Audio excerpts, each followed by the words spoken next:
Well, Dave, I'm checking, trying to see if we're live here. Hold on. And if we are, I just probably should welcome everybody. Yeah, we're live.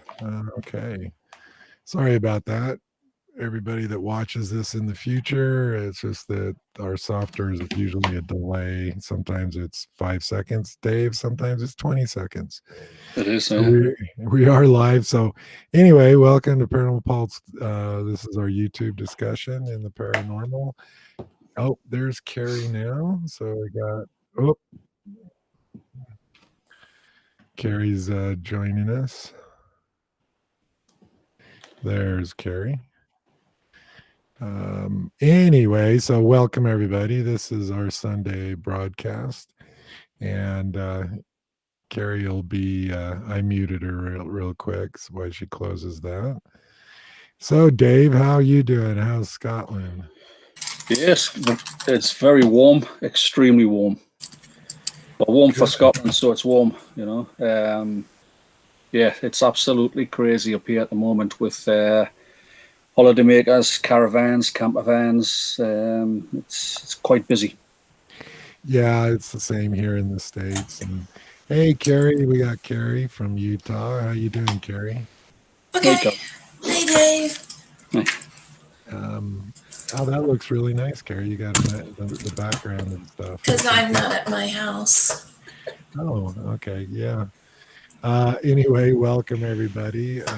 So what we thought we would talk about is some superstitions per se and things that in the paranormal that groups do, everything from actual what is considered, wait a minute, what is actually considered superstitions, and even stuff what investigators do. And I'd like to even touch on like the concept of containing spirits, salt, things like that, and what paranormal investigators do, things we say that ward off or potentially ward off stuff. And um, so, what I thought was is for your guys' description of this, and maybe a couple things to talk about. Hey, Hey, Lisa, Hey, Lisa. how you guys doing? Hope everything's going good, Lisa. Good to have you there. Um, so we'll start with Dave on what you on a couple of items, and then we'll go to Carrie, and then we'll just talk about those items you select. And I'm having some physical issues. I might disappear now and then. It's not my choice, but I might. So, but I have confidence that Dave and Carrie will, because it's not me guys that carry the show, it's you guys. So if I disappear, trust me, it's for good reason. um, anyway, so Dave, tell us what your concept and tell us some of the things you think maybe even you do or have done that you're like, well, God, why did I do that? Is that really going to work? Stuff that you see and you hear all the time in the paranormal, as far as superstitions and stuff that investigators do to help ward off some maybe potential issues while investigating. And then we'll get Carrie's concept and some of the things that she would like to talk about in this area. So, I wrote 3 pages of notes this morning. well, and this is actually a vast subject, guys. And I'd like both of you when you talk. Yeah, you got a lot of notes there, Carrie. Yeah. But when you talk about this, re, I'd like to hear your concept of pulse, because as you both know, we don't tell investigators, oh, don't say that, don't do that. Um, we're pretty liberal in letting each investigator do what they feel necessary if it makes them feel better. But okay, Dave, I'm rambling now, so go ahead. I think that the biggest thing that, or the biggest question that people, or one big question that people would have is this protective circle of salt. Is you see it on movies, you see it on, you probably see it on reality TV shows, Ghost Adventures, and I think I can mention that, where they surround themselves with a circle of salt and it's supposed to ward off evil. That's probably one thing which it probably stems from biblical times or something. But I've never tried it, but that's one area which I think we should explore a bit. Has it got to be rock salt or a certain type of salt? Well, if you're by the ocean, is it sea salt only? Sorry, go ahead. Yeah, it's. I think another thing is, when you look at cleansing houses, there's this burning sage and kind of asking things to go into the light. There's all sorts of different things to burn and do to get rid of spirits. We'll say. And also when you're leaving an investigation, my mother always used to say, have you said the coat of protection? I said, no, I haven't said any coat of protection. So she says that she was always told if you were leaving somewhere where you think you could be followed home, you had to protect yourself, when leaving a building or an area. So that's three things I can think of off the top of my head. But salt for me is probably, that's the most interesting use of a food product or whatever it Food is. product. Well, Crystal, what I don't know. well, what I found to ward off evil is guacamole, but that's me. Oh, Hey, John. Hey, Joan. Hi, John. Good seeing you. I hope everything's good over there with you, and hope. Now, I must say that Bob did give us some holy water, blessed by it was blessed by some Irish monks or something like that. I have several bottles of holy water Yeah, he from brought it from his. Poland, and Yeah, he brought it from his visit to Scotland, Scotland Island. I'm not sure if that's any use for anything, but I suppose it depends on your religious beliefs. But yeah, well, that's I never used salt. Never created a circle of salt or put salt on window sills and doorways. Hey, Mark. Mark. But I'd like to hear your thoughts on salt. Have you ever used it? Well, we'll go to Carrie next and get her some of the topics, some of the areas she would like to discuss in this. I think she has some specific ones she wants. I was writing that was coming to mind. First of all, I think we need to clarify what a superstition is. And it's a belief in practical events that happen in ways that cannot be explained by reason or science. Yeah. So it's like an old wives' tale or a story in that. And some of the stuff that comes up with superstitions comes to the cultural superstitions that different countries, they don't hold the same, or ones we've never heard of. And Dave, when you're talking about the salt, the thing throwing the salt over the shoulder to keep old scratch out and that. But yeah, what are superstitions? How does it affect your team and I hate saying this word, credulity, I say it wrong all the time, of it is. And basically, I wrote that one out too so people would know. It's a tendency to be ready to believe that something is real or true before even investigating. So there's a bunch I like to know about. Yeah, and it's funny because you each mentioned a lot of them, and one of the ones that I hear all the time, and who's loudmouth? I don't know.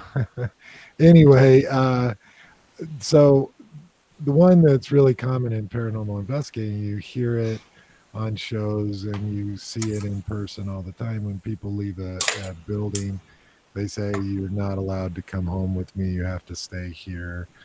Um, I think it's interesting because before we went live, I did do a lookup, and one of the first things that came up was Chicago Tribune newspaper on how to get rid of ghosts and how to remove a ghost. Because I think that falls into superstition also. Um, One of them, obviously, is burning sage, guys. Uh, and so I'll burn sage in every room. Tell those ghosts to get lost and just totally ignore them and they'll go away. Sprinkle salt. Burn a white candle. I've never heard about. I've Burn a white never candle, a white.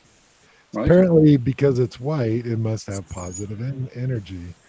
It says there's positive energy in white candles. I don't understand that. Black candles to, but I mean, you're Well, also dealing with religion too, and how that falls into superstitions. Because superstitions can be good too. It can ward off evil, but also be something that's good for people. well, the other one I just wanted to mention real quick because this whole Evil concept of it eye. is white, and that is on the Chicago Tribune. It says, uh, "Put white roses in your every room." Again, it's the concept of white, and then you have white salt, guys, and then you have black salt. You have all these different salt types. Uh, yeah, I don't know, Lisa. Well, I don't know where Bob's at either, Lisa. I don't know where Bob's at. So, so Dave, with everything Carrie just said and you said, what have you ever experienced any of these things that actually work? Because I want to touch on one other thing too, guys, is there is some superstitions that people and like the banshee where Dave is in the UK, because the belief is that somebody close to you will die. You will, or somebody you know will die if you hear a banshee. Of course, if you hear a scream, how do you know it's a banshee? You have to wait to see if you die or somebody else dies. Because to me, that's a superstition, also, right? Um, and so, Dave, what's your what's what where have you seen any of these things that you actually believe? Do you think salt could work, for example? And if so, what's the concept behind it? I've got no idea, Cordell. I'm assuming it's a reference to the Bible. I think the Hebrews may have used it in rituals. I think it's similar to this white candle business. I think it's I think they used to rub it on kids or something. Yeah, we never used anything. Never used salt. Never really. The only thing I do is when I leave an area, I do say, you can't follow us, you can F off. And that's probably pretty much all I do, just to say that whatever's behind us is not welcome, because I've got a house full anyway. But other than that, no, I've never really had any experience of these superstitious aspects kind of working. But I suppose you never know, do you? You don't know if they work or not. You could put a circle of salt down, nothing happens. Can you assume you've been protected? I just don't know how you could check that. Yeah, so. Carrie, what's your thoughts on it, and or definitions, or Well, I maybe? think salt's basically used to, as they say, ward off evil spirits, you know, old scratch, which is the devil, that type of thing. Um, from what I understand, it goes back to like, I wrote that one down actually, European Christian and ancient Romans, but salt was seen as, I don't know if this is the reason why they completely do the salt circle, but back with Judas, kissed Jesus. He was the bad guy. So to ward off evil and bad, they based it off of that, and that's how salt um, is used in many ways in a superstition I don't know about, to ward off the evil. So with that, I could see where people put salt around them or around an object. Do I think it works? No. Superstition, yes. But I think if someone truly believes that it's going to work, once it's in their mind and they have that belief system behind it, then for them, it might possibly work. But same thing as Dave. How do you prove it? You know, we have clients that have certain beliefs or do certain superstitious things. How do you deal with a client that is sticking to their superstition 100%, and it's Well, Carrie, you bring up a Yeah. very good point, because I think at the crux of a lot of this is any of this actually harmful? Because like Carrie said, Dave, if a client has like three rituals they do, and they tell you as an investigator, oh, this will work, I'll be, and they do, is that harmful?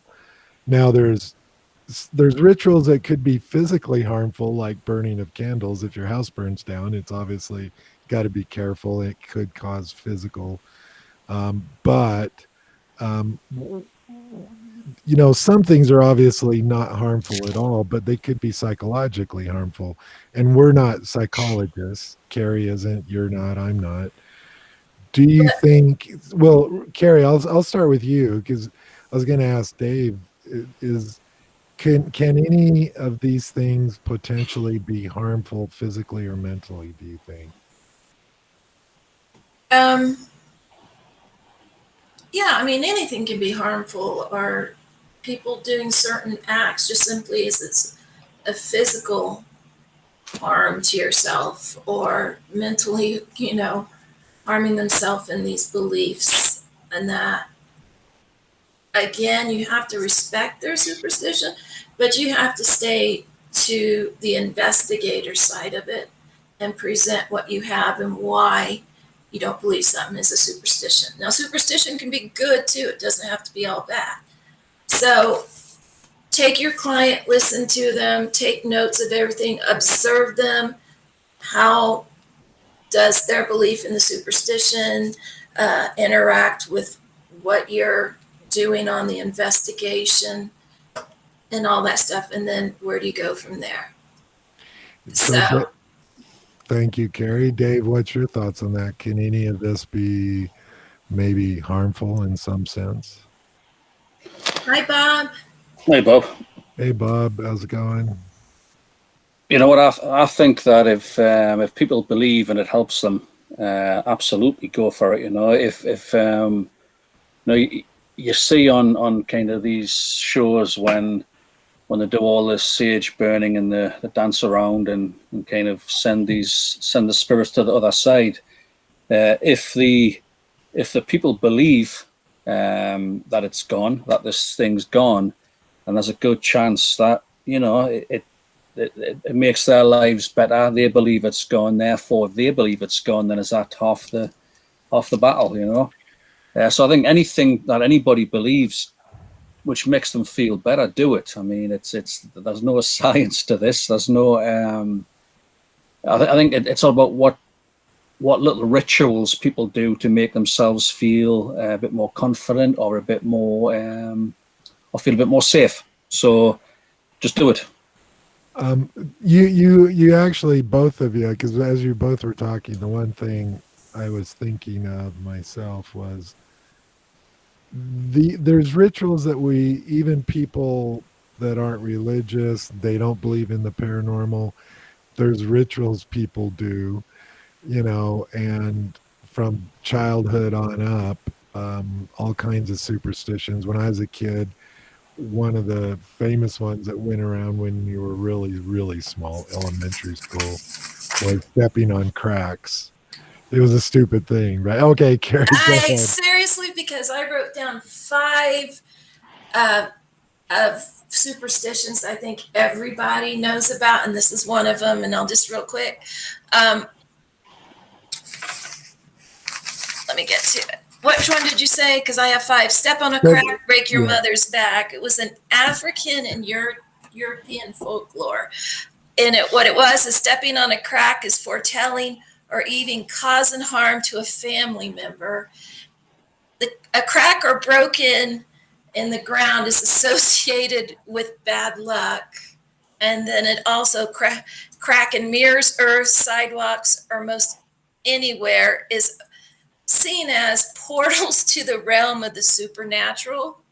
And as a step on a crack, you might invite and release an unwelcome spirits. That is the general belief in the, because that was something that, yeah, as a kid, you would jump square to square from the tile floor saying, step on a crack, you break your mother's back. But I never knew where it came from. He's muted. The other one I remember, because I'm older than both of you, it was really common, especially on in the 1800s. yeah, in the 1800s, Dave. Right. No, was the concept of throwing salt over your shoulder, and that's to keep old scratch away. And it had to be a particular left or right shoulder. Left. It couldn't just be either shoulder. It had to be a specific one. But again, it had salt, right? The concept of salt. And I bring that up because I want to clarify the concept of superstitions and beliefs and is not just in the paranormal, it's in everyday's life, right? It happens with everybody. People go through rituals, even maybe eating. I've seen people that only eat a certain way. They have to, or here's a good one too. It has nothing to do with the paranormal. Putting on your left sock and then your right sock, then your shoes. And you're going into OCD too. Right. But it becomes an obsession and thank you, Carrie, because that's exactly what my point was going to be, is that in the paranormal, if it becomes an obsession, can it be, is it, because I think it can be negative, because there's people, like Carrie said, they have to do a certain ritual to even get dressed, or they'll throw their whole day off. They believe their whole day will be messed up or wrong. Can that happen in the paranormal? Have you guys seen that? And I'll start with Dave first and then Carrie. I had really bad OCD when I was a kid. I couldn't leave the house unless I did a lot. I was always late for school, and I mean, I'm not sure anybody else has actually been through that. It was just the kind of rituals, and that you do. I don't know why I did it. I stopped instantly. Never did it again. But it happened for years. I used to have to do certain things in certain ways, or would have to start it again. It was a nightmare. From a paranormal perspective, no, I don't really. I don't really employ any kind of thing like that now during investigations. I left those days behind us. Okay. And thanks for the comment, Pussycats. That's interesting. Carrie, your turn on that. Do you see that? And because you mentioned OCD, which is a factor and some people suffer from, do you see that in the paranormal and that becoming an issue if one has to go through certain rituals every time?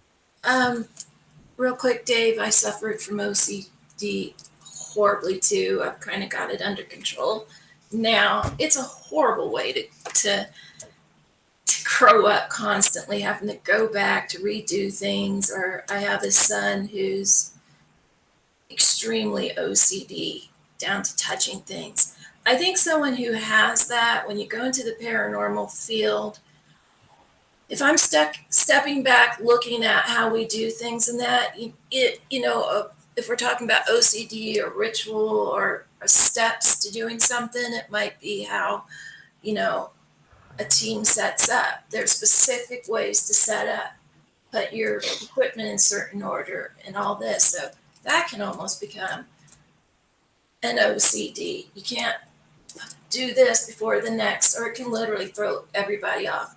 We have had team members that suffered with extreme OCD, that it intensified for them. So, yeah, I can see where it could um, affect investigating and infect a investigator, because I've worked with one that the matter of the OCD and everything went way and above. And so I want to throw this out. Thanks, guys. And in everybody in the chat, yeah, I'd like to hear your thoughts on anything we're discussing here, obviously. And thanks again for those that have contributed. And we'll try, if you have any questions, we'll try to answer them. Please post. So, there's a fine line, right, guys? There's, you know, um, because Dave, you mentioned it, and Carrie, you mentioned it, that there's certain things. Oh, it's fine. If it makes them feel better, my philosophy: do whatever you need to if it helps you sleep at night. Yeah, Whether yeah, whether it involves a haunting or just getting through the day.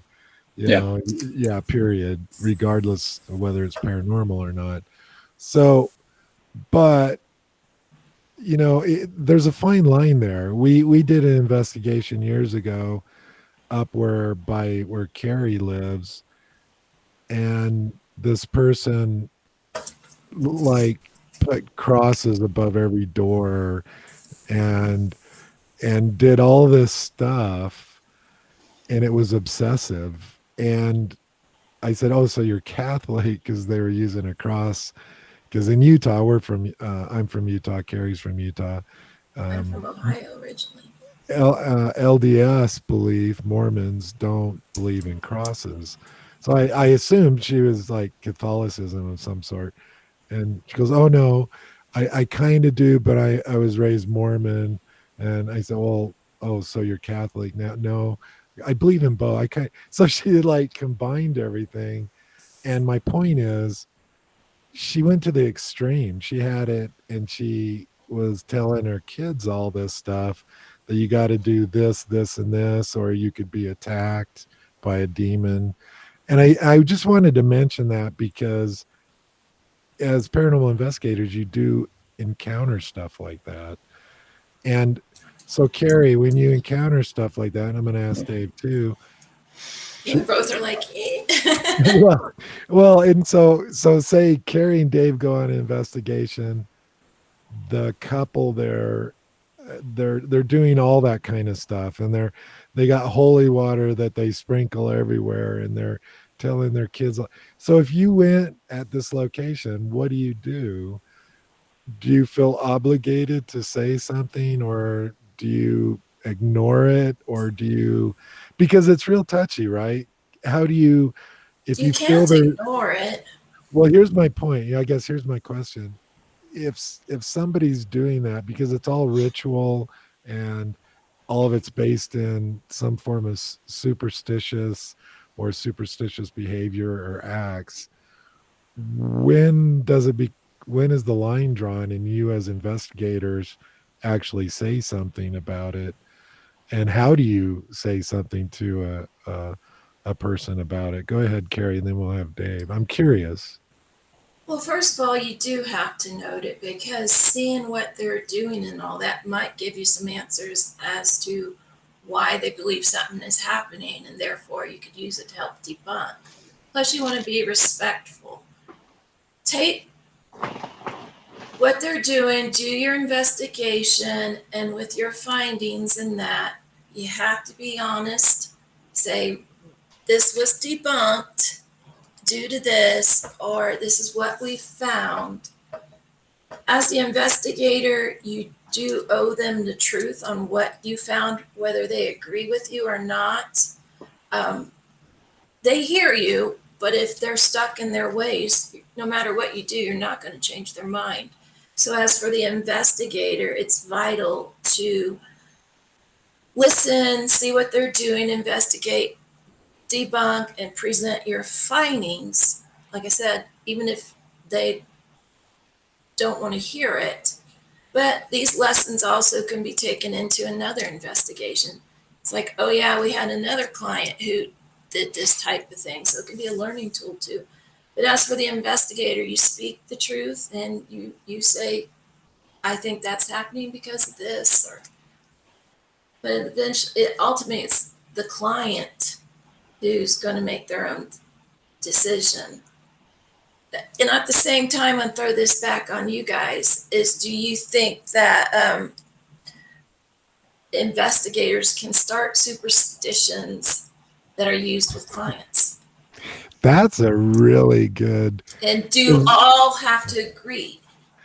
Well, it's interesting because the bigger, broader question, Carrie, and I like is what you asked is because the paranormal over the decades and stuff have created a lot of superstitions that are relevant to the paranormal itself.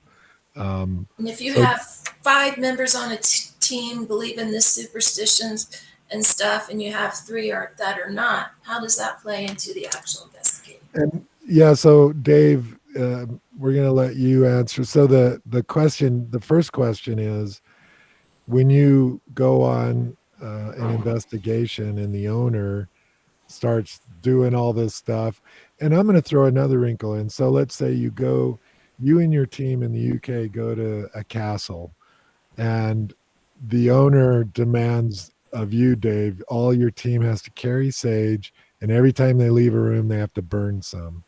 What do you do? How do you handle that? Or do You you do just, it. well, hold on, Carrie. And then Carrie does have a good question about us creating our own over the years, our own superstition. But go ahead, Dave. You know what? I would never. I have no problems. I mean, Joan and Mark will remember one of the area coordinator for the Ghost Club in Scotland used to carry a crucifix in his case. Each to their own. Could have been a trigger object. Might have been for against vampires. I'm not sure, but I would never ever kind of mock or discredit what anyone was doing for their own peace of mind. However, I would not, if someone wanted to put their thoughts and their kind of superstitions onto me and my team, then we wouldn't investigate. Well, I would investigate there. They can do it themselves, and if it makes them feel happy, I haven't got a problem going on an investigation and one of the team members is kind of chanting and sitting in a circle and kind of whatever they need to do to make themselves feel more comfortable or less scared or whatever. I mean, we just got to help the team and understand that, because we are, I mean, this topic, I mean, no one really knows anything, really. So what's to say they're not right? But I think, yeah, if anyone was doing it for themselves, I haven't got a problem with it at all. If anyone is forcing it onto other people or onto the team, which is possibly against their beliefs or against their views, then we would just not. We would discuss it with the owner, we'll say, and if it was an absolute certainty that we had to do it, and it didn't really tie in with our modus operandi, we'll say, then I wouldn't do it, to be honest. I wouldn't go on the investigation. I think if someone asked us to burn sage before going in a room or leaving a room, I would probably say, okay, but explain to them, I don't believe that sage is going to get rid of a spirit. But if it makes you feel comfortable after I'm in this room asking these questions, what and this stuff, and it's a simple sage burning, fine. But like Dave said, if you're pushing more of a religious superstition type thing and holding it over your head or forcing it on a team member who has the right to say no, then yeah, that's when you pull the plug. But I mean, there's so many things that I've got a lot on my head, but So actually, Carrie, sorry, Carrie, on that note, I think if, if and I agree with that, if the client wants to burn sage behind us to make them feel happier, then I'm fine with that. I mean, for to put their minds at ease. yeah, And yeah, I'm fine with that. I'm If not. Yeah, sorry, yeah, lag. no, yeah. No, go ahead and finish. I'm sorry. No, I just wanted Okay. to say that. Yeah. Well, an example of that would be too. Someone says, "Okay, I want you to say this prayer before." Uh, no, I'm not. There are lines that can be drawn, and you do. I think it's vital you talk to your team members, see where they're at, how they feel, and reassure them that if this is uncomfortable for you, you don't have to do it. Um, because we've come into some really strange uh, uh, things that people have asked us to do where we have explained why we won't do it. And also, when people say stuff like burning sage and all that, and they have no idea, but they've been told that this is definitely going to fix the situation, it's going to get rid of this spirit or whatever. We as the investigators owe it to them to explain how this or something else would be a superstition. So, Interesting. a So lot of research you got to do prior to the investigation, though. A lot is told in that. I'm going to post Pussycat's. I do like Pussycat's response Yeah. there.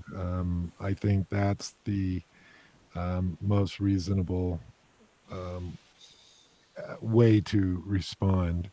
Um, and Bob Thanks, agrees Bob. with Carrie. So Carrie's ahead 1 No, what I said is the 0. same No, thing no, as no, no, Dave. wait. No, because as we know, anytime Bob agrees with a person, you get 1 point because Bob doesn't always agree with us. So that's how A we're can keeping of track. ambrosia.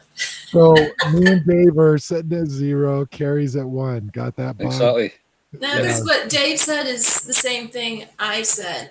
I was just saying there are simple things that people do that are harmless. I've had people say, okay, we walk in this door and exit that door. That's not harming me. There's little things that are absolutely harmless, but then there are things where it is against your belief or your better judgment and even your well-being. Well, You have to be willing to say, this is where I won't, why, and properly decline. They might say, okay, we won't do it your way. well, it's interesting, and doing all these investigations that we have over the years, we've really not run into that many issues.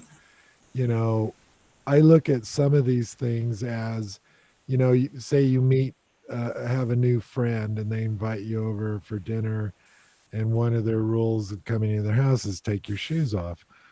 99% of everybody would take their shoes off. It's not this horrible thing, and it doesn't slight you at all.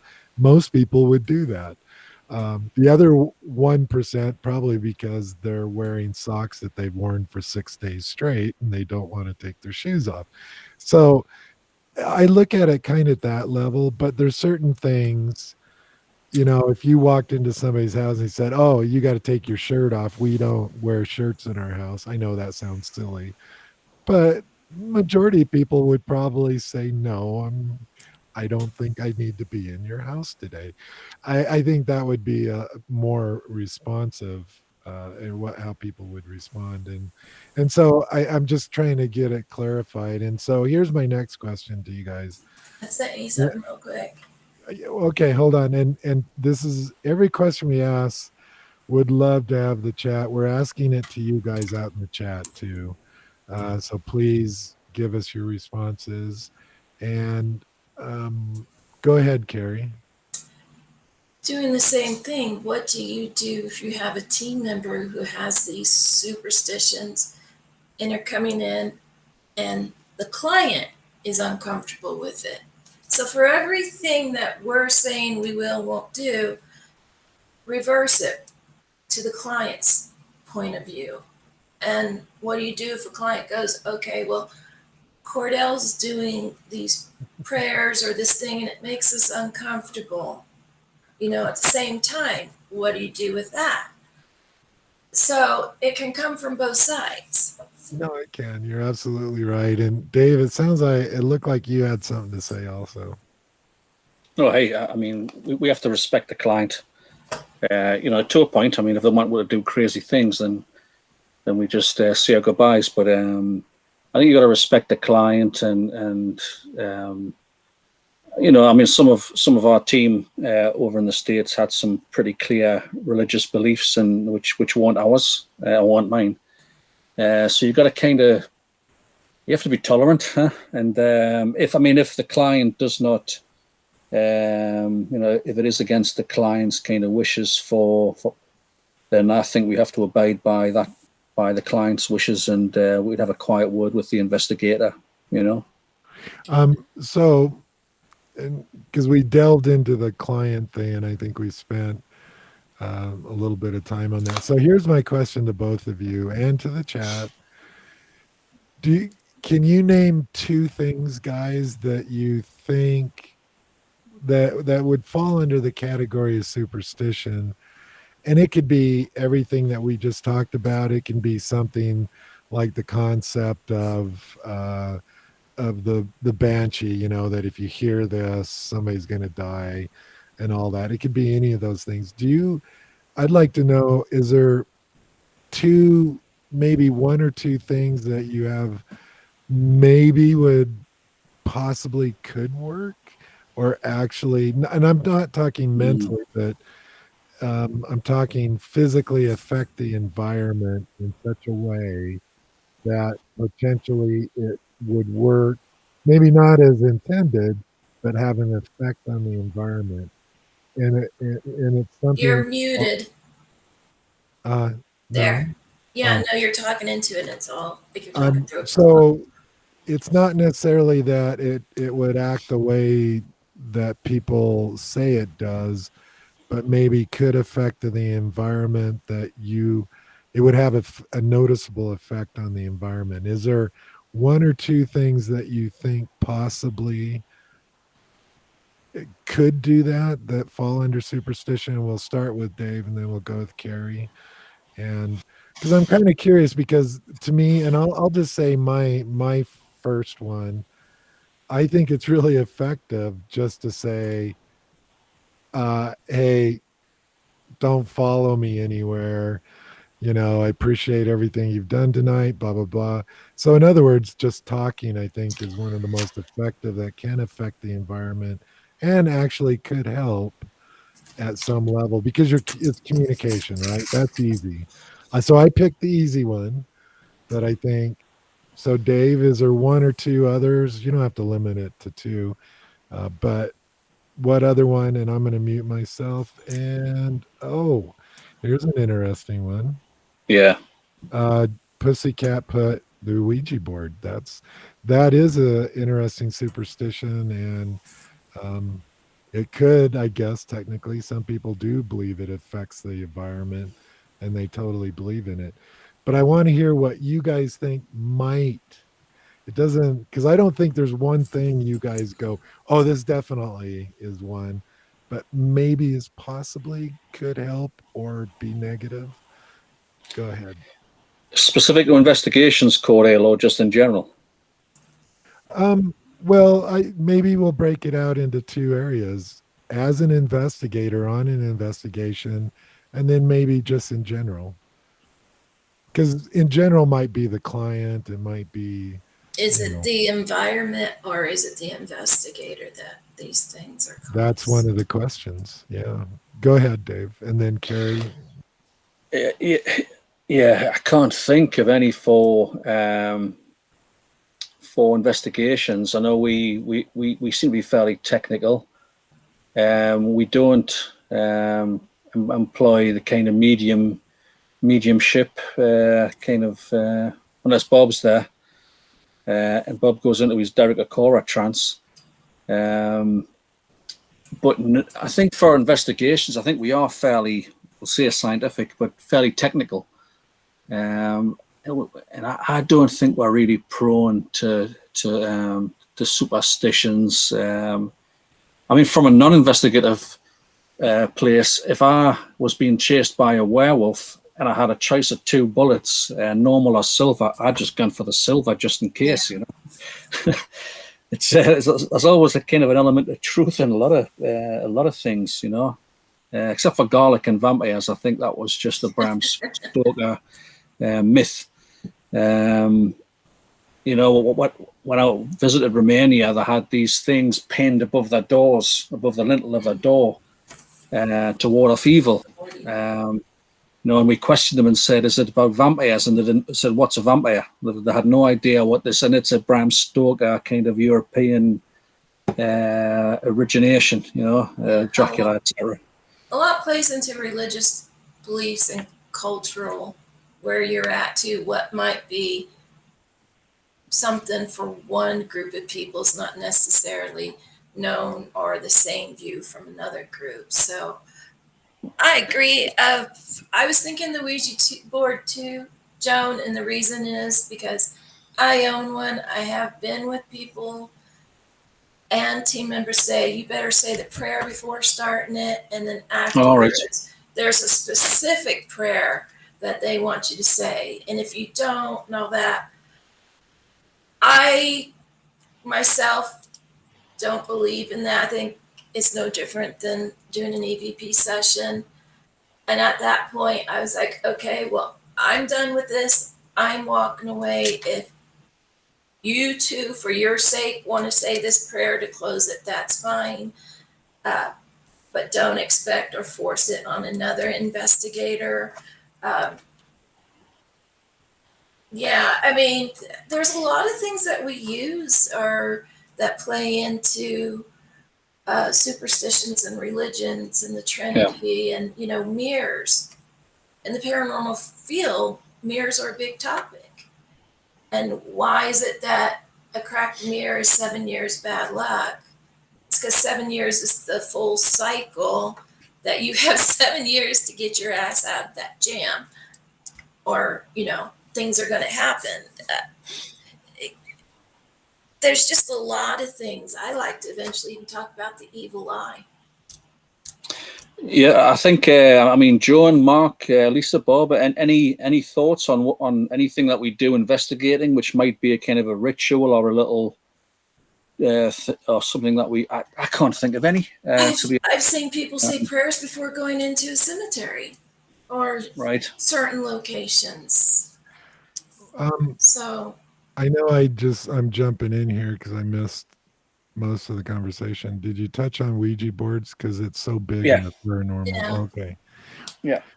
If you burn it without saying a prayer, then you've left the gate or whatever open to all kinds of things. To a certain group of people saying it has to be this specific prayer said before, this specific prayer said after. Well, if you have that group of people and you have another group of people says, yes, we have to say a prayer before and after, but it can be anything from you. And then there's another group, it's like, that's just total BS. So I do want to ask this question because I don't want to, I want to ask it now and maybe I should wait, but I don't want to forget. Do you guys yourself individually, not as Pulse investigators, not as paranormal investigators, do you see any of the stuff we mentioned so far? Well, Pussycat, let's get her. Sorry. Uh, Yeah. That's a very good point, Pussycat. Yeah. It's part of what and I want to mention what Pussycat, because I would throw the Ouija board in there, and I'm sure you guys already mentioned this. Carrie probably mentioned it. We have used the Ouija board as a testing tool. Yeah. To this day, I've never seen it move. I've never encountered anything with the Ouija board other than nothing. It's pretty much the and So let's see what Bob just said. Yeah, that's a yeah, rich. that's a ritual because that's your toilet for the rest of the Yeah, night. there's a superstition and a ritual. Well, the superstition is if you don't bring a coffee cup to the EEH, that you will immediately have to perpetually go to the bathroom at that point forward, and you won't be able to You go guys have anywhere. it made easy, so don't complain. Well, I have it made easy because it's very versatile, but some don't. Anyway, but yeah, you're absolutely right, Bob. So, is there anything that? Uh, so here was one of my questions. What something that's classified as supernatural? Is there anything classified as that you're still fascinated in and have tried and want to continue trying? And I know one for Carrie right off the top of my head. I know one for Carrie, but I want to hear it in your guys' words. Something that you're still fascinated with and still are wanting to do to see if it actually works. And Dave's in deep thought, I could You tell. So have I'm me gonna perplexed on that. well no, I think I know one I've for got you, one, Carrie. Cordell. I would Okay. love, when you look at trigger objects, right? I would love to see another ball picked up and thrown. Um, we witnessed it, and the very science behind picking up an object of that weight or mass, whatever you want to call it, and slinging it after carry is, caught on. Well, actually, that's just ironic. We had two cameras pointing to it, and none of them actually caught the lifting, just the dropping and the. I would like to see. We've tried with trigger objects. I would like to see some more interactions with trigger objects. Which is not mice and kind of animals like you get. You do see a lot of mice and these things kind of playing on with the Yeah, playing. Um, jumping out of flower bags. yep. Oh yeah. Don't go there, Carrie. Oh wait a minute, Carrie. You have that on Stop. video. Stop, guys. I got to mention this one thing. So we did an investigation at a town here in Utah, and it was at we'll just say a storage area for a restaurant. And That Oh, was closed. It was closed. The restaurant was closed. yeah, oh, I do want to mention that, but so I put out trap cameras, and Carrie had experience. We had experiences that night with what I'm about to say. So when I got home, I saw this shadowing and movement. It was friggin' mice, and mice were coming out of the flour bags and all this stuff. No, we And saw it, and I told you there's something moving. There's something moving, and Cordell walked over to I said, this oh box and all those flowers, and this little mouse just jumps out. Cordell yells, goes back. I yell. It's on video. He actually has that one on video. yeah. yeah, and there was multiple mice Yeah. scurrying around all over the place. Go ahead, Dave. Yeah, I was investigating somewhere, that Bingham hospital place, and I had a pile of what do you call them, ping pong balls, and I had put the ping pong balls in such a way, and then when I came back, they were all over the corridor, and I had the camera on them, and I thought, wow, and it was just mice playing football. Well, I do want to mention one thing. Mice are not superstition. It fall under. They are real. They do happen, and they've screwed up many. Now, I have to tell one more story. This is just for any other investigator who listens to this. So we were at a place in Idaho, and I had my video camera on this corridor, and the back of the corridor was the door to the kitchen, and I'm watching the video, half falling asleep as I do after about 20 minutes of staring at video. And all of a sudden, this big shadow comes across. Oh, well, I caught a shadow person, and I'm slowing it down. And I spent like an hour on it, and all I had to do was go like 3 minutes further into the video, and you see this little mouse come, and the big shadow is following the mouse for some reason. Well, it was the mouse, but it was the lighting and the angle. So the mouse, which was this big, cast this shadow across the door.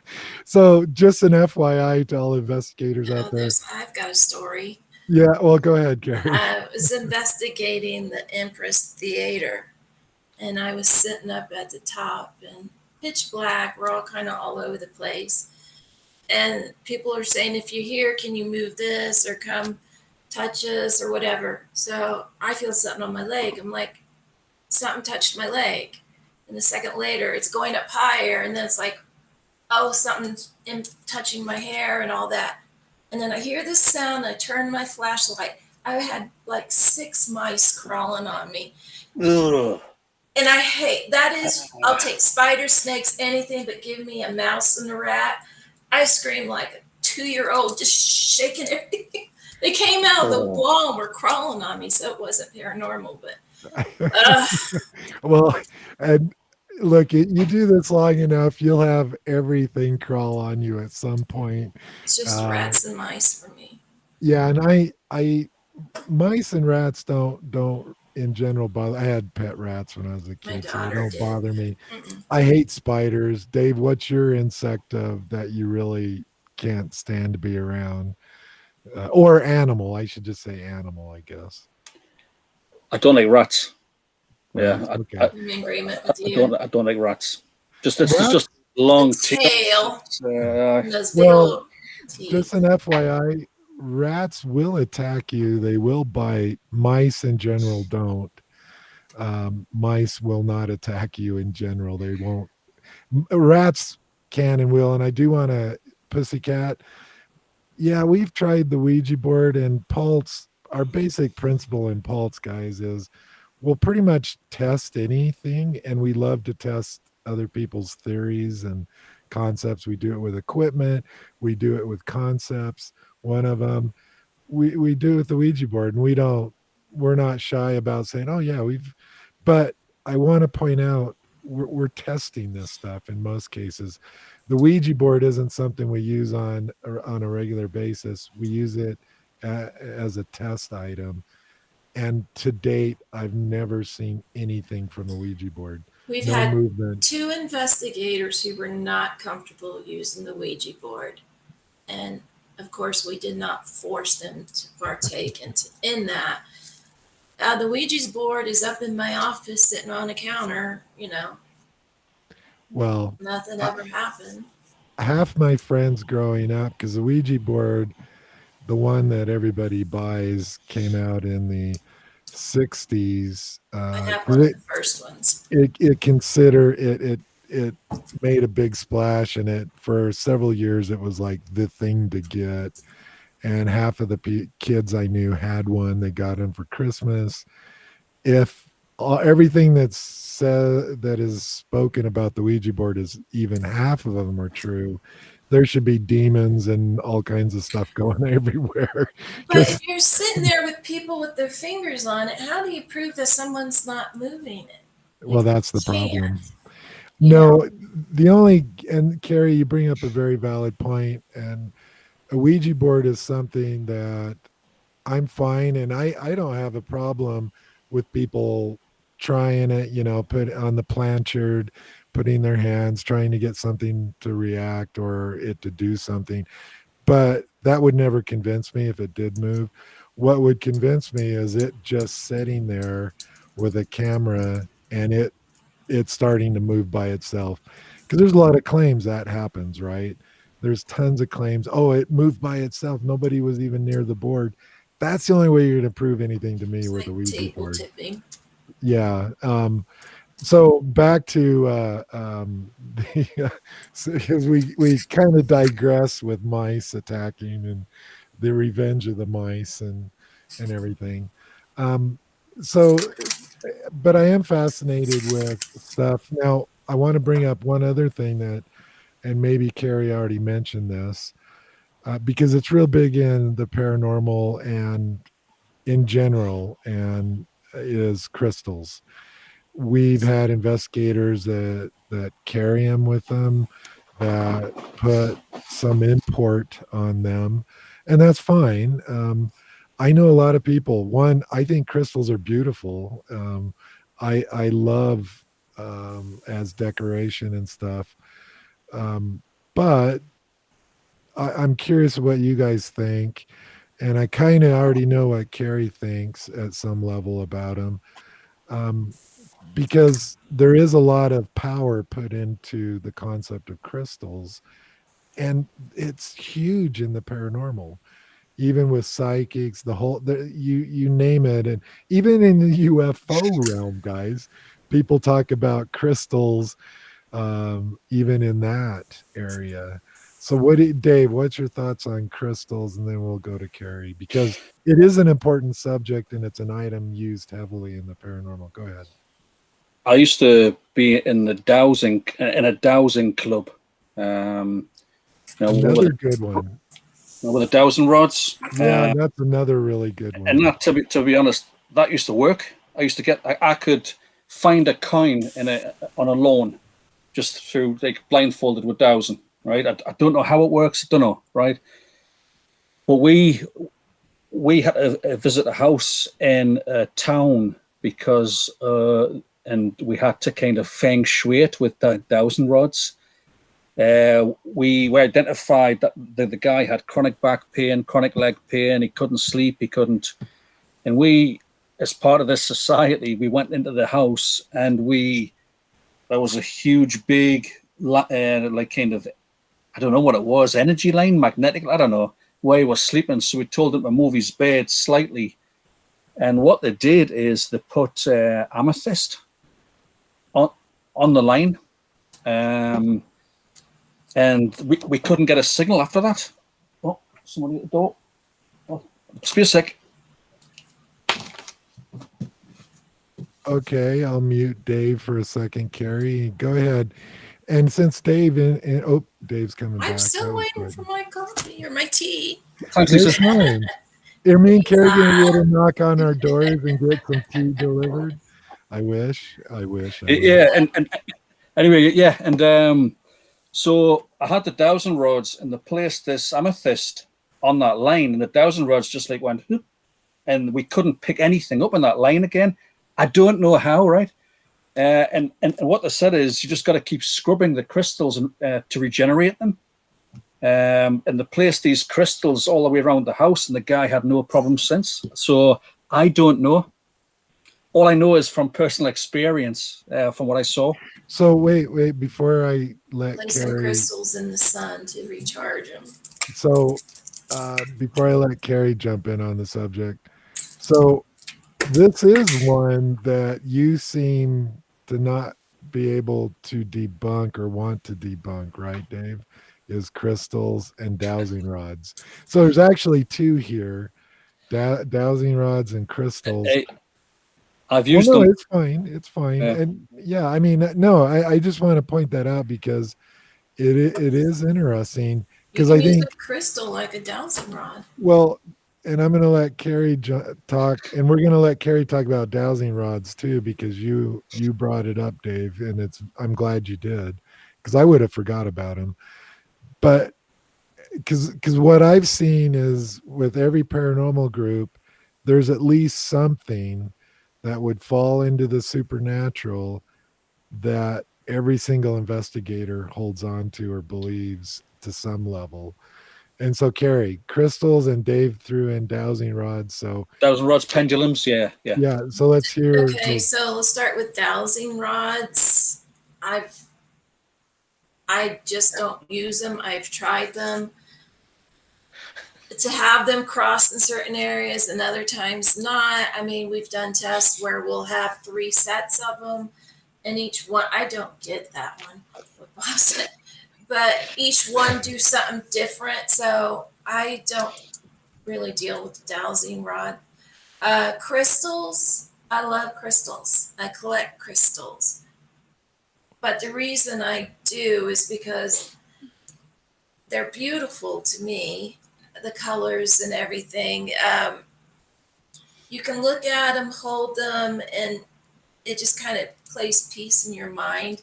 It's almost, you take them and, like for me, I'll sit and hold them or rub them. So it's kind of like a self stim type thing. And all that to me just makes me like the crystals, I don't put belief in a certain crystal or anything like that. I like to look up what a crystal supposedly means. I did buy crystal for everybody. We've tried the pendulum things, which was interesting, but uh, I've had people send me crystals. I love crystals just purely because of the beauty, the texture, to Okay. Now Bob just brought up one that I forgot about too, is ley lines.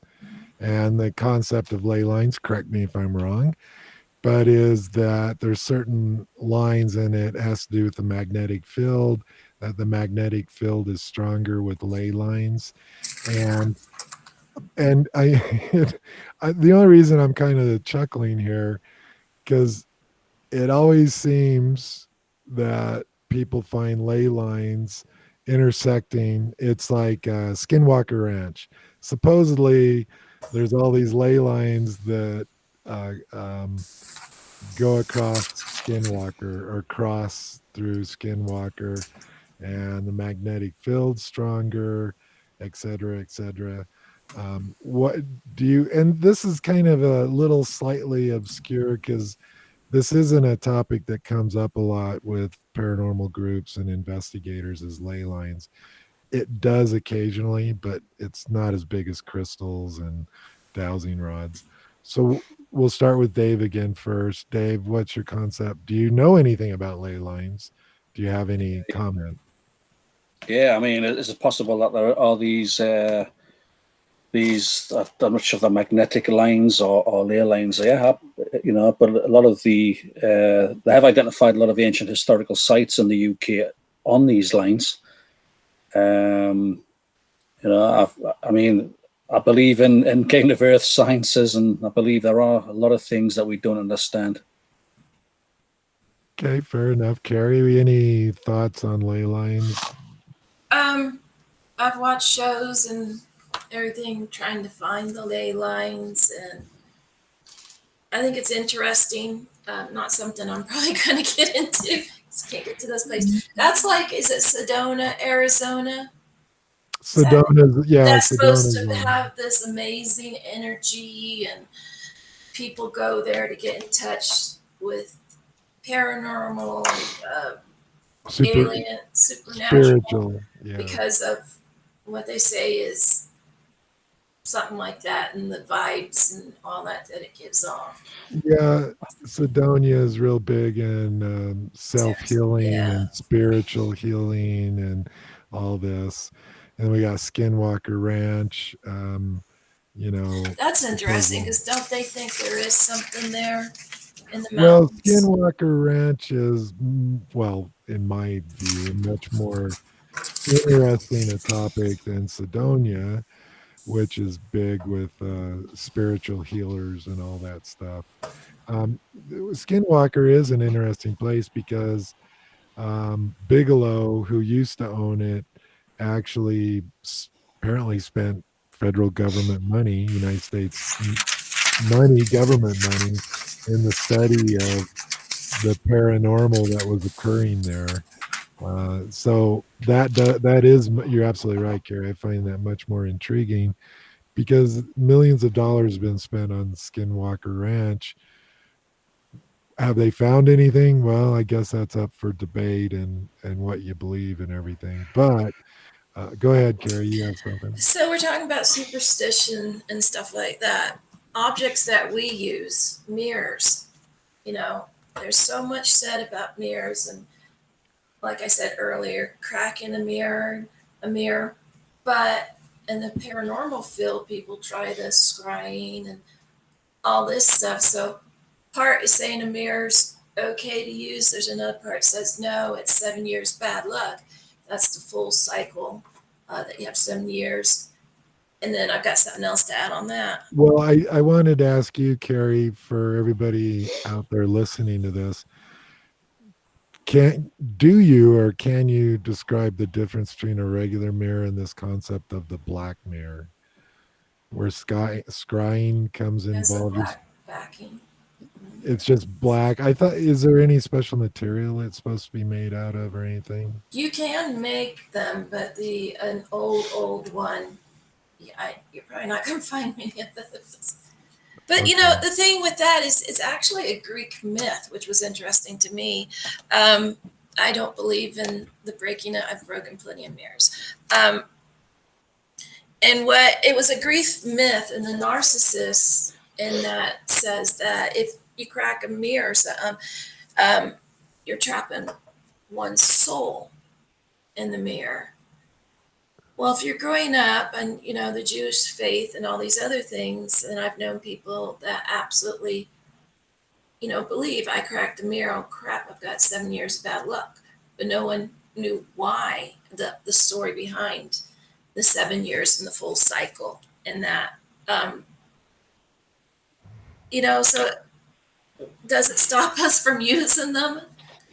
And no. So I find that intriguing that people that are supposedly it's so scary and bad, but yet we turn around and use them as triggers or a piece of equipment. Okay. Well, Dave, let's It, have you it's talk interesting about. mirrors. Yeah. Yeah, it's interesting mirrors. I think Hold that's on. yeah. Go Let on. me just add this is because we've tried them, and the concept that somehow a spirit, you can see a spirit easily through a mirror. And I've never understood the concept either, because mirrors have been around for thousands of years, and they used to just use silver, and they would put silver on a base metal and just shine it. And that I have one mirror that's 500 years old, and it's not glass, it's silver, and it's the reflective surface. Now it's not glass, so I'd like you both to, do you know any difference between a regular mirror, and can any shiny object have the same effect? Go ahead, Dave, your turn to talk about mirrors. Yeah, I don't know how mirrors could help you see like different frequencies and that, because it doesn't change anything to do with frequency. It's more, yeah, I don't know how it could do that. I know that mirrors though do play a part in. I mean, is it the Catholic Church which covers mirrors? Mirrors, Jewish. Jewish. Is it the Jewish that do it? I It's know not there's some religion where Protestant. they cover the mirrors in the house. Yeah, I think it's the Someone Jew. dies, or they open a window. But mirrors have played a part in a lot of different rituals and things since mirrors were developed there. Well, let me say this one thing about mirrors, because I think it's important. Goes Hence back to vampires. ancient What Greek, Roman, and European. Yeah, and this is what's important about mirrors. You have to understand that the concept of seeing your own reflection is quite magical. And when you go back thousands of years, it also had a link to water, because you could go to a lake and see your reflection. And it's weird because in modern times, it's no big deal, right? Everybody has a mirror. There's mirrors everywhere you go, glass, everything. But think about, say, 3,000 years ago, you didn't know what you look like unless you looked into water and got a reflection. And I could mirrors, imagine what people look like. yeah, well, and then they realized that, like brass and other materials, you could buff it and shine it to get your reflection. So it must have been very magical, and in my air quotes here, but it must have seemed very magical. Do you guys think that plays a lot into the concept of mirrors being somehow very spiritual, and you can see spirits because of just thousands of years of seeing your own reflection in of itself is a magical concept? But go ahead, and we'll start with Carrie this time. Yeah. If I'm not mistaken, the Native Americans, like with photos and that, I know with photography, I wasn't sure with mirrors that it's going to steal their soul. There's a lot of people and going back to religion and cultures I do have this fear it's going to steal your soul. Mirrors were also used to help with lighting. You put a candle in front of some reflective surface and it spreads the light. But with mirrors, though, I think one of the reasons it is such a big superstition is that is something you hear from basically the day you're born. It's something that you're in contact with every day, several times a day. Uh, that's probably from when I was born, that's the one that just was a popular, you know, and mirrors were expensive. So if you messed around and broke them. Um, so, yeah, there were certain superstitions that I can remember as a child being told. Mirrors was one of them, but we use them. If we're so scared of them, why use them? Well, and I want to interject one thing. I think Carrie, you kind of hit on this about mirrors. I because I said they were magical, but I think you actually made a statement why they're magical and why we think they can capture spirits is because it captures us. It when you look in the mirror, what do you see looking back at you? It's us, and that way it does capture us. So Us in therefore, different us in different stages. right. And by the way, mirrors don't actually capture the real you. By the way, there's physics involved, which is Yeah, interesting. but don't this Um, is we're I keeping this know. basic. But I want to mention that. Oh, anyway, uh, I just wanted to mention that. I think that's part of the magic of them because they capture us. So why wouldn't they capture a spirit um, more easily and everything else? Dave, any thoughts on mirrors? Any more thoughts? So, how would we, what is the best way to use mirrors then in investigations? As an experiment. I mean, what is the best way to kind of to? I mean, do you hold them kind of?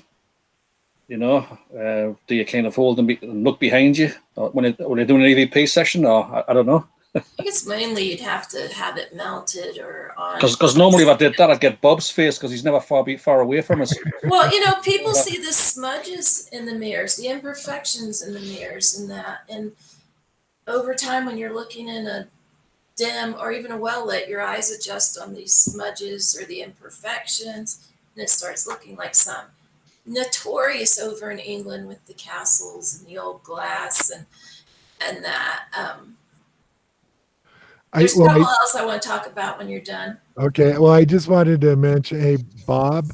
So for the audience, because we know you're a true trooper on this, can you go into your bathroom right now, turn out all the lights, and then repeat Bloody Mary 3 times in the mirror, 50. and let us know what happens? Just it'll only take you a minute. Just go ahead and do it. I just had to say that. Go ahead, Carrie. You had a couple more things. Yeah, there's just two more, superstitions that I think are interesting and that knocking on wood. Like, okay, why do people knock on wood? It's just something you did. I'm gonna do this, so knock on wood. That doesn't happen. But the reason behind that, it comes from the Indo-European, Celtic, or possibly British. And it's the Celts believe that spirits, good and bad, resided in trees who could be called upon for protection or chased away by knocking on wood. And I do apologize. My cat, there's a fly, and my cat's attacking everything. Uh, That's um, something we all do, but why do we do it? well, Carrie, and I'm going to let Dave jump in here, but you did hit on another thing because it's not just knocking on wood, it's knocking on wood 3 times historically. And so numbers is another superstition. There's 13. well, the three, we all know why there's three, right? It goes off the Trinity. Trinity and all that, and it's a religious concept. So we got numbers that we haven't talked about. Mirrors is a huge conversation because I'm fascinated with mirrors. Um, and I mentioned there's a physics reason why you never see your true image in a modern mirror. It just doesn't, and most people don't realize that. But there's many topics here, guys. Numerology and people believe in numbers, right? And we haven't talked about symbols, and symbols being, That's where I was um, getting to. yeah, symbols is another huge area of the paranormal, and we've seen them. We've gone into locations where people have done rituals, satanic rituals, all this, or they whatever that means. So, how Um, do you think walking under a ladder is bad luck? well, go ahead, Dave. Yeah. It's because there's always somebody probably above it with tools or with something heavy for falling Okay, well, ahead. that's what I was thinking. But looking it up, Yeah. walking under a ladder, it's European Christian and possibly Egyptian. But when you have a ladder propped up against the wall, it forms a triangle. The triangle represents the Trinity, the Father, Son, and Holy Spirit. So when you walk under the ladder, you're breaking the Trinity. So they say to walk under a ladder would be to destroy the sanctity of the Trinity and then incur punishment. I think it's a lot more practical than that. I think it's because somebody's Well, that's going back could as drop a to bucket on your why, head. yeah, that's going back as to why it was started. I agree with Dave. Shit falls on you. So that was interesting to find that out. And I guess on another day, like talk about the evil eye. The But eagle eye. Well, I think it's Not a interesting. cat or a dog, but an Oh. actual. well, on the evil eye, all I'm going to mention is when we had last week when we had Bob on here, I swore he gave me the evil eye 2 or 3 times. I know he did. Anyway, go ahead, Dave. I know you have. Yeah, I mean, in terms of we say kind of touch wood, like touch wood, and that was from the trees, the tree spirits, or the thing, kind of touching the things that were from the. I thought it was Celtic. That's where I thought it was. But yeah, I mean, absolutely, it's amazing what things kind of stick through the centuries. Yeah, was it touching the top of a door frame before entering a room? There's so many things created through the years. I've got one. I've got one. Every time a hearse passed by, we used to have to touch your collar. Yeah, or going under a bridge, you had to do something. I don't know. Somebody said, "Quick, you got to touch your collar." Somebody touched the collar, and we used to do that all the time. I do want to announce the new score because Bob. I'm gonna research it now. Bob agreed with Carrie again. It is 2. Well, what was agreed with Carrie? 2-0. I'll send you your money in the mail, Bob. Yeah, Carrie's leading 2-0 on that. Me and Dave have big goose eggs. Anyway, let me ask you guys one thing though. Okay, go ahead. Growing up, there were certain things that family members or friends would tell you that as a child you probably believe. Like my grandma would tell me when I was pouting that if she pat me on the back, my face would freeze like that. And I'd be stuck with this pouty look. And as a child and all that, you hold these things true.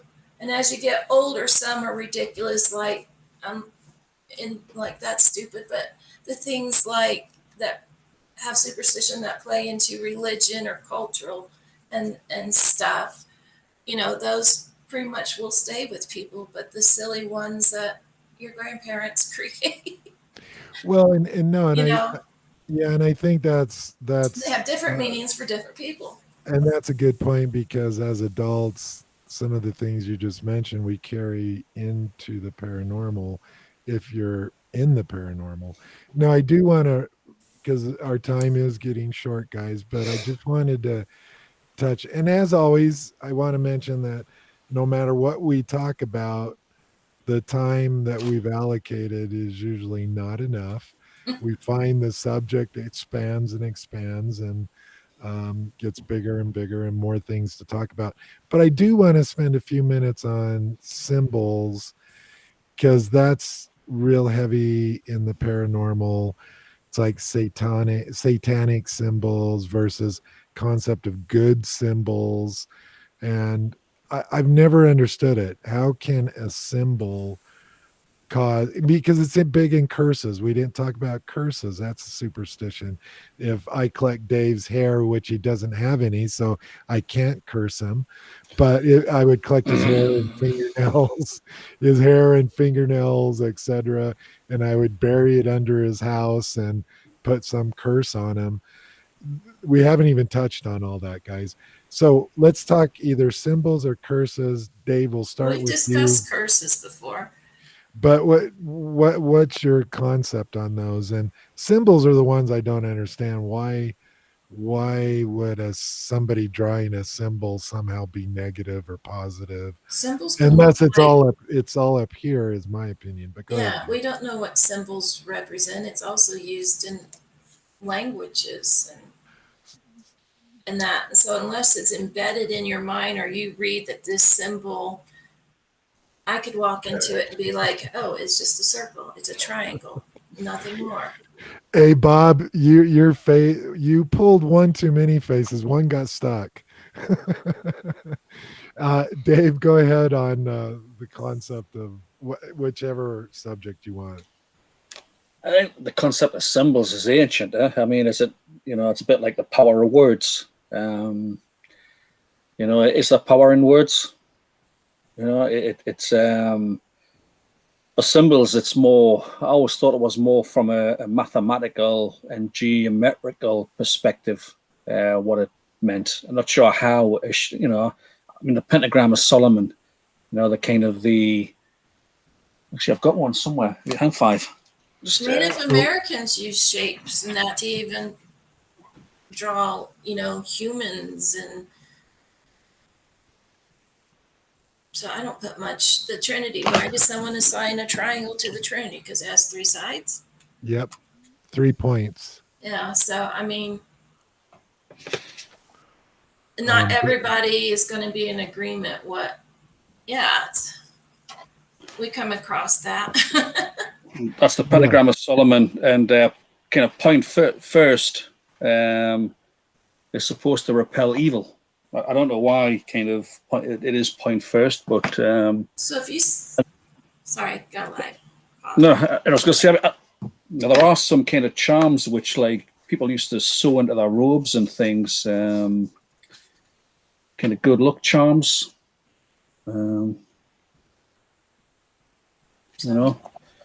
Everybody's got a little book. Well, a big one that has all that. And I've never, like I said, symbols I've never understood. And you're absolutely right, Dave, in the fact that it's a form of communication. And before there was the spoken language, I'm sure there was symbols. Our ancient ancestors, that this is a good hunting ground. It would be marked, and it might just be a formation of rocks here in the West. The Indians would mark areas with a pile of rocks. It's a symbol, right? It's not good or bad or anything. It's just a marking to let others know. And that's why I've never understood why symbols, you can ward off something by, we've seen it in the movies and everything. You write this on the door, nothing can go past the door. It's like the barrier of salt, right? It's the same thing. Symbols It's can kind be of a like the barrier, evil eye thing too. and I don't believe in any of that. And so Carrie and Dave, and I'll start with Carrie. These last few subjects, which are vast, we don't have time for all of them, obviously, or to go into detail, but could you and would you use this as a testing vehicle in a paranormal investigation environment? Like symbols, could we, because obviously we could test it, right? We never really have, per se. It's not something we've ventured to do, but would you, do you think it'd be a Try valid, symbols. yeah, try symbols? Why not? You try a Ouija board or something else. Symbols. People who can see an upside down cross think it's a demon, and others is just like, okay, it's just a plus sign. So everything is put in differently on what a symbol means to somebody else. And yes, if I don't understand something that somebody's talking to me about that doesn't speak English, how many times do you have people draw things out? They're compiled of symbols in that the basic symbols that we can pretty much understand, and then there's symbols that have been turned into religious, you know, type things too. Even like we said, the upside down cross is automatically evil. So, but to use symbols, I mean, it doesn't hurt. We're trying crystals, dowsing rods, Ouija boards. I don't Why not? think we'll get any Um, answers out of it.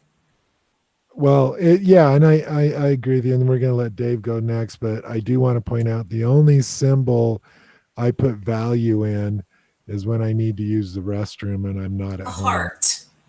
I see a little guy, and then I see another little drawing silhouette with a dress on. They go, oh, that's women's, that's men's. That's the only symbols I care about. A And heart they do work. represents love. Those symbols do work, by the way.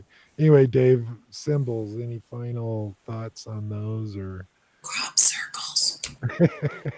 Yeah, symbols to me. I think there's possibly a little bit more to symbols. Not sure what. It's like most things. I mean, they are ancient and they've been kind of carried through the centuries. I did know someone once who he cast a spell. I want to discuss spells at some stage.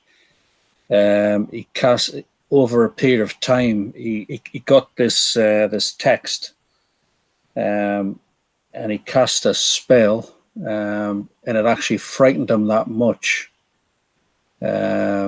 because he had to get. I mean, I could tell you at some time. It's quite a long story, but for some reason, some of the things which people do try, whether it's in their mind or whatever.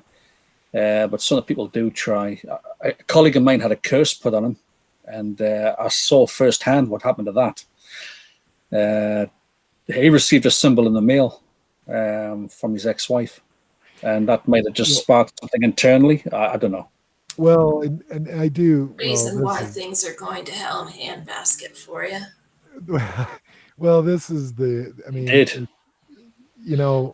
this is my thoughts on everything we've talked about this afternoon or this evening, depending where you're at. Um, my view is that if you believe it and believe that it works, then you'll find you'll find all the reasons why it does for you. If you don't believe in it, then it won't, and you'll have a bunch of reasons why it didn't. Because we're Yeah. always, whenever you believe something, you ignore everything else. It's and that's the way the human mind works. It's the way our brains work. We always remember. It's like you remember the rock chips, right? If I'm driving down the freeway and in 10 years I've had my window chipped 3 times, I only remember those 3 times, and it's negative. And then I have the view every time I go on the highway, I'm going to get a rock chip. It's because our minds are always dwelling on the experience that occurred, not the overall statistics and not all the many times we have driven without getting a rock chip. You said beliefs can change as you experience and grow in life too. Yeah, So that's true. everything's And I do want to mention one thing, Bob. Did you go into the bathroom, turn out your lights, and say Bloody Mary 3 times? We need to know. Everybody in the chat is waiting to hear if it worked for you. And you never came back. you think of symbols representing different things to different cultures because certain words that we say in English or in Spanish and another language, like even a Spanish type language, Eric and I talk about this all the time, don't have the exact meaning. So, Okay. And good point, Carrie, because guys, I do want to mention this whole concept of dead hour, 3 hour, and we've talked about it before, but this concept at 3 a.m. At least it is here in the States. It's 3 a.m. The Well, what the trendy. hell happens on daylight savings time? This dead hour goes, oh, hey guys, no, back off. It was daylight savings time. It's not time yet.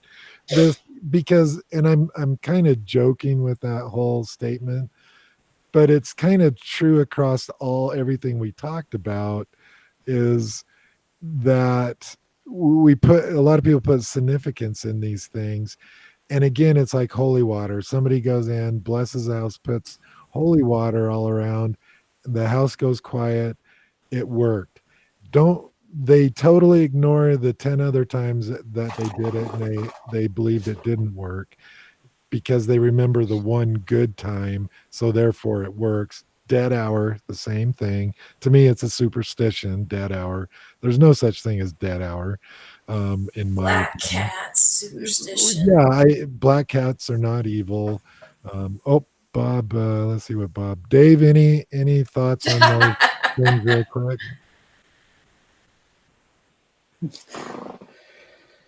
Sorry, Cordell, what the question again? I was just reading Bob's. Thanks, Bob. I'm not sure. So Bob didn't do it. No, the whole concept with, because I do want to touch on the dead hour. I hear it all the time. People talk about Yeah, it, and yeah, in general, guys, you also hear that, and we touched on it on several broadcasts already. But this concept that, because to me, it's almost in the realm of superstition in the fact that hauntings always occur at night.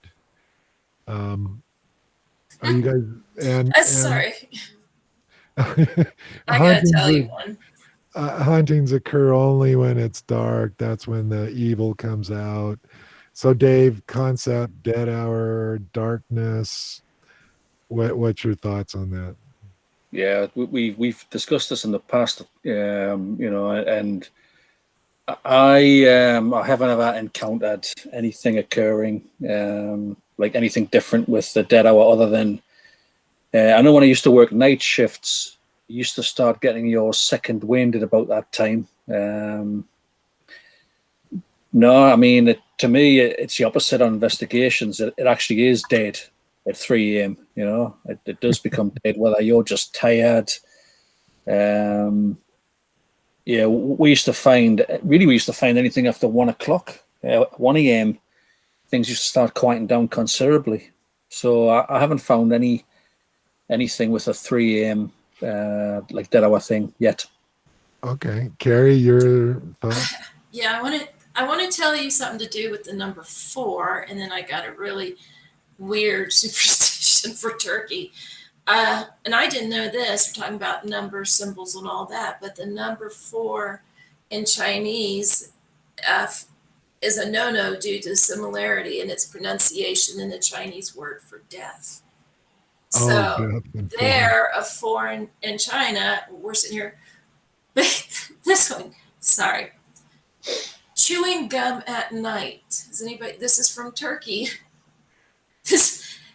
Have you ever had an irrational fear of accidentally consuming dead flesh?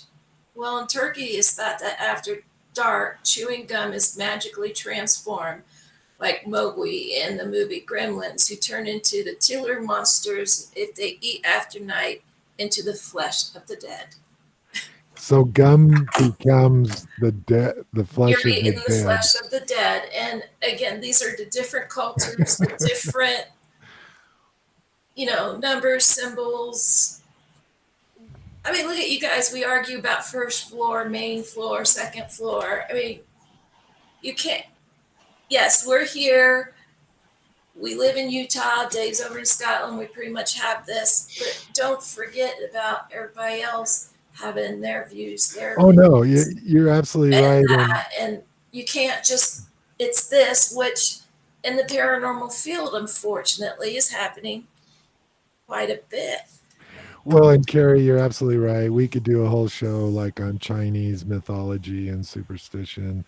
There's, and in China, there's a big thing with numbers, also animal symbols and stuff. Anyway, we're 10 minutes over. So we're going to have to wrap this up. Think of And the we evil just, eye. well, we just scratched the surface. So we'll have to, on another broadcast, visit this and maybe make a list of 10 things to talk about because it just keeps expanding. There is so many things in this area. And if you're involved in the paranormal, these things get filtered into it. People bring it on investigations. Owners of places will bring these mythologies and superstition into it also where they live. It happens, it's human nature. But I really enjoyed today's broadcast, guys, and it went by really quick. And it's a fascinating topic because it's one we deal with all the time in the paranormal. And I want to thank everybody in the chat and Pussycat and Bob and Mark. I know you're out there, buddy. But want to thank everybody. So what we'll do is have one summary because I kind of done that for myself. Fascinating topics. Some of us, as you guys have seen, Dave and Carrie, some of us have things that does fascinate us that we might hold a little truer than other things. I'm fascinated with mirrors, the whole concept, and how you can look into infinity if you set up mirrors correctly. It's fascinating. It makes the mind work. So I think we all have certain areas that we, and I think we should test everything, is my opinion. I know you two agree with that. Maybe we should test symbols because those are really, really big. And maybe, I don't know how we would do that. I mean, I have some thoughts, but Just shapes and cut them yeah, out and in different places and I think it'd triggers. be, I think symbol testing would create some challenges, but I'm willing to do it and try it. And I think in the paranormal, we have to test everything, guys. But anyway, it's been a But great, numbers are symbols, so I think it's possible. but it's been a great broadcast, and I want to again thank everybody in the chat and anybody that watches this. And if you don't subscribe, please subscribe, click follow, um, hit the alert button. If you hit the alert button, you'll get notified anytime we do a live broadcast or a feed. So I'm now gonna shut up, and I'm gonna let Carrie and Dave say good afternoon and good night, depending where you're at.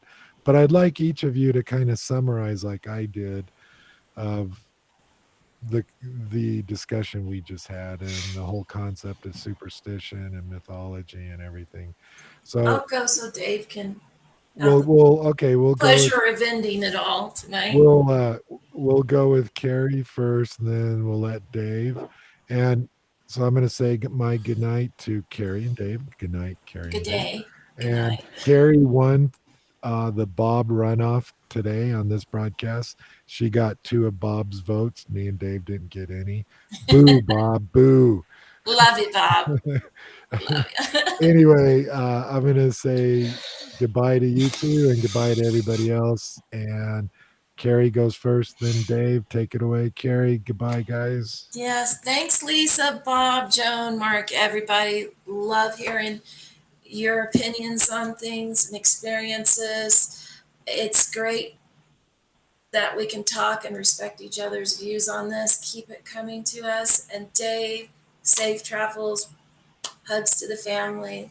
Love you guys, and I'm out. Yeah, bye, Kerry. And on that note, thanks everyone. And I think as an organisation, we are extremely willing to try anything. We are very tolerant of everyone's beliefs because no one knows. No one knows. So whether it's symbols or whether it's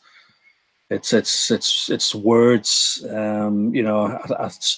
I think we are willing to try anything. So be safe, everyone, and we'll see you next week. Okay, except for Lisa, which I'll see you shortly, and Bob probably soon. Okay, take care, everybody. Bye.